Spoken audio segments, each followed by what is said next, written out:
Since the emergence of environmental activism in the United States, white environmentalists have struggled to see how race is connected to the environment. For a long time, many environmentalists have ignored the connections, but in recent years, concepts like justice and equity have seeped into the environmental discourse as grassroots, people of color-led groups have stressed these interconnections. Recent events should erase all doubts that race, blackness in particular, is inextricably connected with racism, violence, and gross inequalities in the home, on the street, in the park, and elsewhere in the outdoors. The events, a few of which I will highlight, make it possible for environmentalists to concern themselves not only with trees, flowers, wildlife, and fresh air, but also with people and their experiences in the natural and built environment.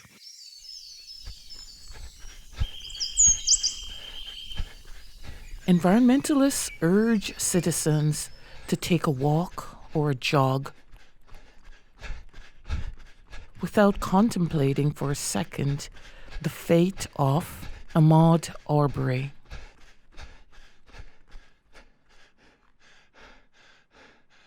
Went for a jog. He was spotted by white supremacists and segregationists.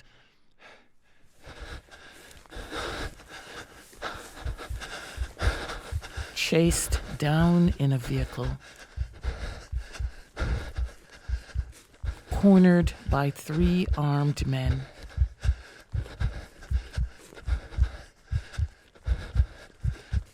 Shot. Dead.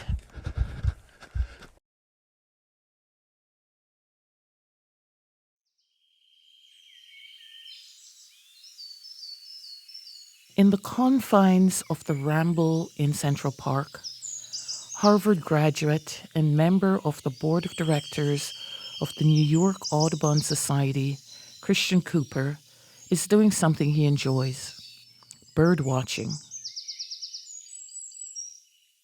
Frederick Law Olmsted designed the park with this activity in mind.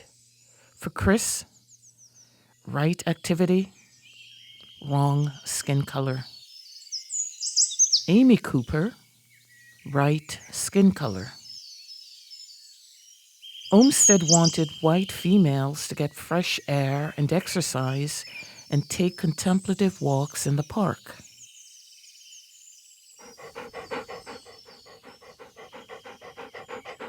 Amy's dog capers, unleashed in the park. Olmsted would have had a conniption over this. Wrong activity in the park. A police station and police patrols were installed in the park in the 19th century to prevent activities like the one Amy was engaging in. Amy has the skin color combined with the power and privilege to ignore park rules. Chris asks Amy to put her dog on a leash.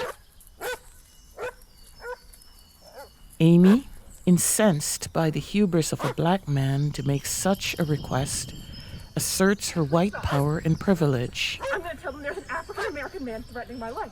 Please tell them whatever you like. Draws on stereotypical and racist tropes, demonizes Chris, with fear and trembling in her voice, calls the police to report that an African-American male is threatening her. I'm being threatened by a man in the Ramble. Please send the cops immediately. I'm in Central Park in the Ramble. I don't know.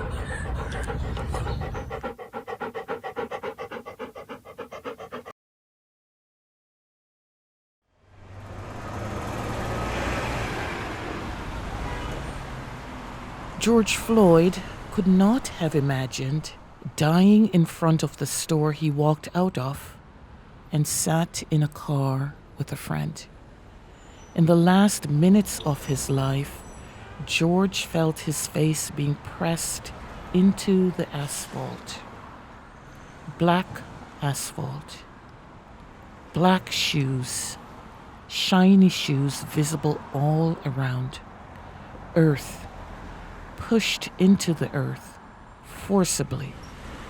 Mother, he calls out. Mother. Earth. Earth. Mother.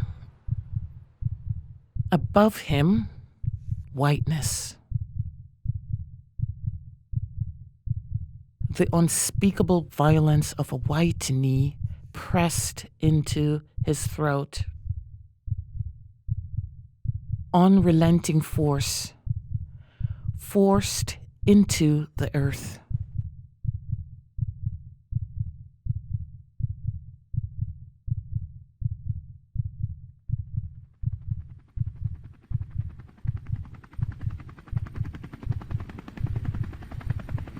Air. Air everywhere.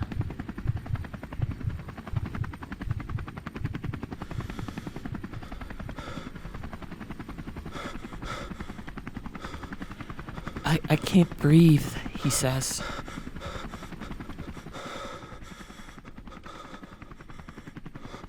Let him breathe, cry the bystanders.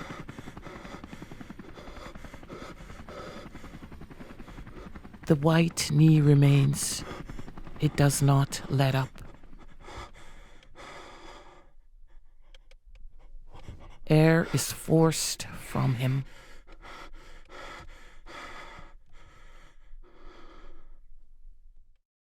Eight minutes and 46 seconds.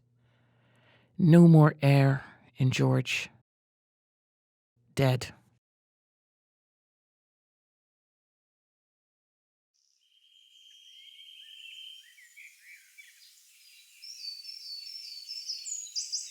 These cases, as well as the case of Breonna Taylor, who died in a hail of bullets while asleep in her bed, and countless others, highlight the violence that Blacks encounter in America every day.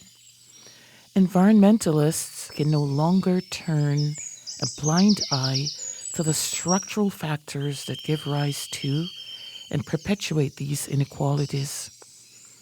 Environmentalists have to embrace diversity and incorporate activities aimed at reducing and eliminating racism, classism, sexism, and homophobia into their everyday activities.